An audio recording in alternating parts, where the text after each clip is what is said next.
Voilà, parti. Donc, le début de la conversation qu'on vient d'avoir avec Jean, c'est que il sert à rien de rechercher l'état de grâce euh, du nirvana. C'est vraiment ce qui va aider en fait, c'est l'observation de toute la culpabilité, de toute la haine, de tous les jugements, etc., qui va en fait permettre de libérer en fait tout ça et de laisser place en fait à l'état naturel mais ça sert à rien de rechercher l'état naturel. L'état naturel, c'est ce qu'on est déjà.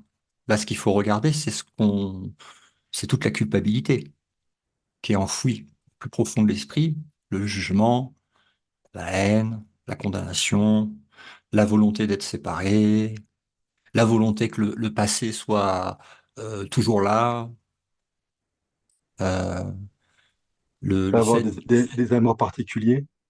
voilà.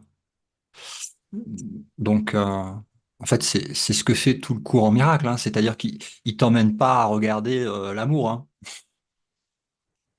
Il t'emmène à regarder les obstacles euh, qui sont dans l'esprit et qui doivent être observés, libérés et lâchés.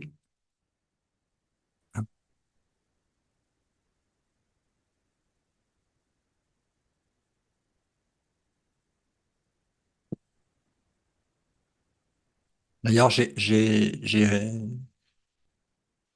euh, euh, j'ai renvoyé d'ailleurs à ce sujet en fait le chapitre 13 en fait à des frères et sœurs qui sont en train de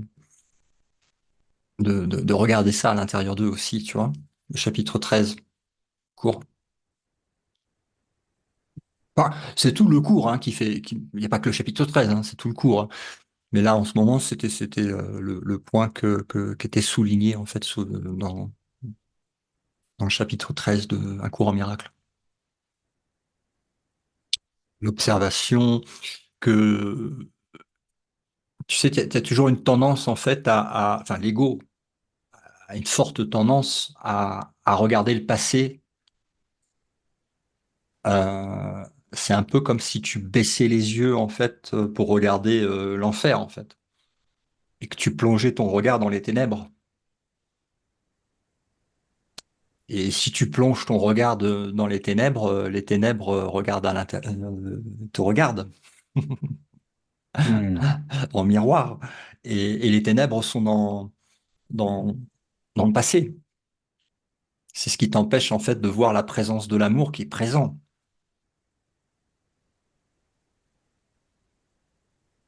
Ah, Catherine qui arrive.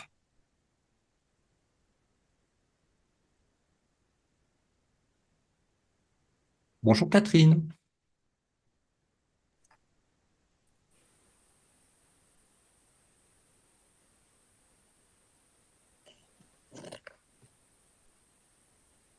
Coucou Catherine. Coucou, désolée, j'avais pris le code Zoom de la fois passée. Ah, Catherine. c'est pas grave. Salut, Catherine. On vient de commencer. Salut Ouais. Jean. Donc, quoi, les codes passés, ils servent pas à se connecter au présent. Ah non, non, non, le passé, il sert à se connecter aux ténèbres. Ouais. En fait, c'est vraiment l'expérience que j'en ai, c'est vraiment, c'est un peu comme si tu baisses les yeux, en fait. Tu sais, tu regardes en bas, dans les ténèbres. Que ce soit en regardant un frère ou une sœur par rapport à des images du passé. Toi, c'est comme Ouais, si tu l'enfermes à l'intérieur du passé. c'est parlant parce que ça réduit ton champ de vision. Ça réduit et ça écrase, et ça enferme. Ça écrase et puis ça diminue, ça enferme.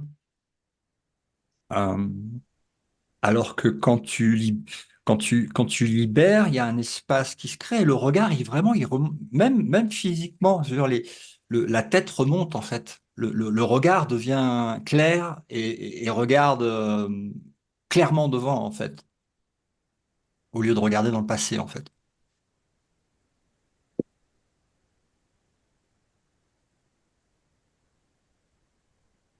le cœur s'ouvre, boum, ça y est, c'est présent. Mais dès que tu descends le regard, tu plonges le regard, pouf, dans les ténèbres, et c'est dans le passé, dans les histoires, dans la culpabilité, dans tout ça.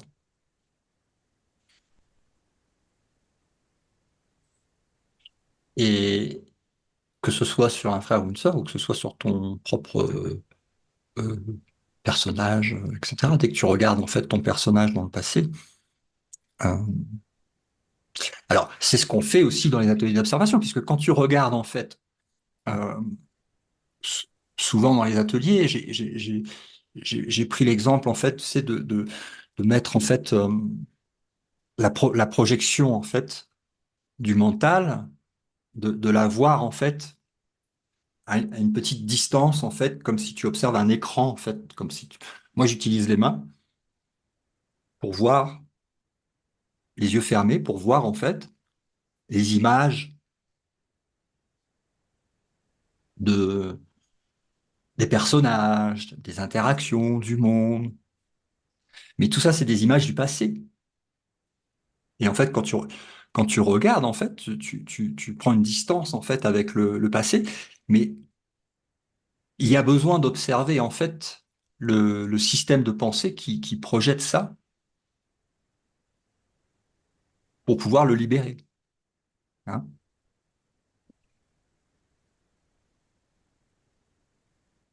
Comment vous faites, vous, pour observer? Parce que chacun a ses petites méthodes, mais ça se ressemble plus ou moins.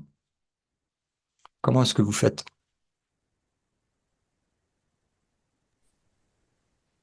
Bah moi, tu m'avais donné la technique des mains, en fait, justement aussi, donc c'est ce que j'utilise aussi. Mhm. Mhm.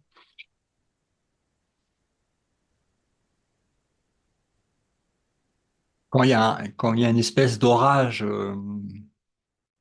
euh, égotique, hein, qui arrive avec toutes les émotions qui viennent avec, tu sens en fait comme si c'était une attaque en fait hein, du mental qui vient. Euh, Ce qui est bien, c'est carrément tu t'assois, quoi. Tu t'assois et tu regardes tu fermes les yeux et tu regardes en fait la projection en étant très très calme, en se, en se posant et en laissant en fait toute cette culpabilité remonter à la surface, puisque c'est ça, hein. C'est de la culpabilité qui remonte à la surface. Qu'elle soit projetée sur ton propre personnage ou sur un autre personnage, c'est pareil. C'est de la culpabilité qui remonte.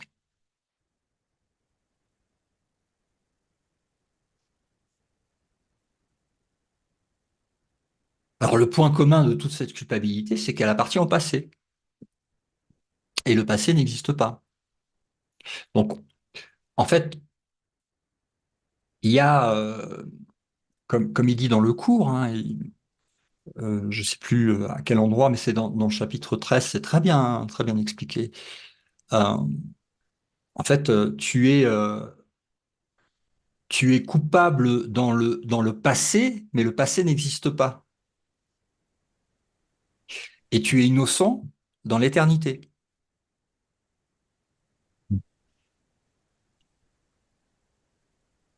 Ouais, c'est une projection du passé, des images d'un monde imaginaire, hein, puisque on sait que ça ne s'est jamais produit et que la projection n'est pas réelle, mais, mais ce qui nous en libère, c'est vraiment d'observer en fait et de faire remonter en fait tout ça et de voir que bah, qu'il n'y a rien en fait, que c'est des projections du passé et que le passé. Alors, il y a un moment, ça sert à rien de le mettre sous le tapis si tu veux quand ça remonte.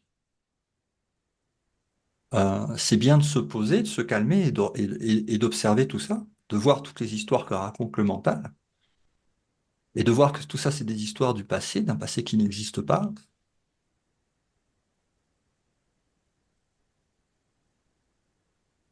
Et ça libère, ça libère, ça libère.